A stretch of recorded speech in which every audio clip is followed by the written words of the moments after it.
মুক্তি পেয়েছে ক্যাপিটাল ড্রামার নতুন থ্রিলার ফান্দা। এবারও হতাশ হননি দর্শকরা।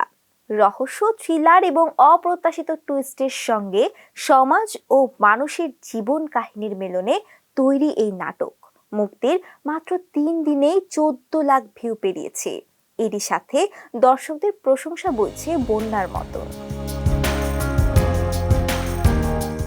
নাটক প্রেমীদের জন্য নতুন ঝড় তুলেছে ক্যাপিটাল ড্রামার রহস্য থ্রিলার ফান্দা। বসুন্ধরা হাউজিং এর উদ্যোগে নির্মিত এই নাটকটি ইউটিউবে মুক্তি পাওয়ার মাত্র 3 দিনে 14 লাখ ভিউ ছাপিয়ে দর্শকদের মাঝে সৃষ্টি করেছে তুমুল উত্তেজনা।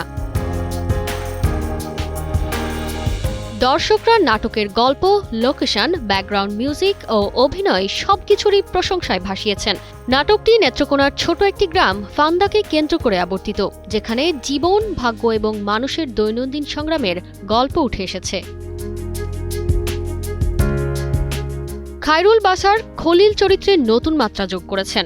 একদিকে ঋণে জর্জরিত সাধারণ মানুষ, অন্যদিকে কিছু নান্দিক চতুরতা যা তাকে আলাদা করেছে।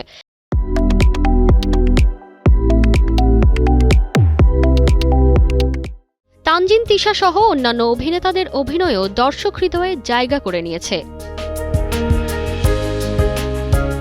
নির্মাতা A.K. পরাগ জানিয়েছেন, ফান্দা শুধু থ্রিলার নয়, এটি সমাজের এক শ্রেণীর মানুষের জীবন, স্বপ্ন ও ভাগ্য পরিবর্তনের গল্প।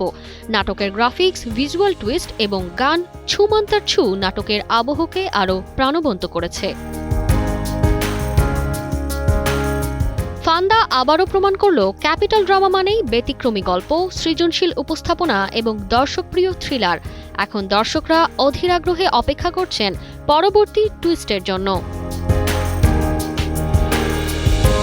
তারতিবা ফারুহী, কালের কণ্ঠ।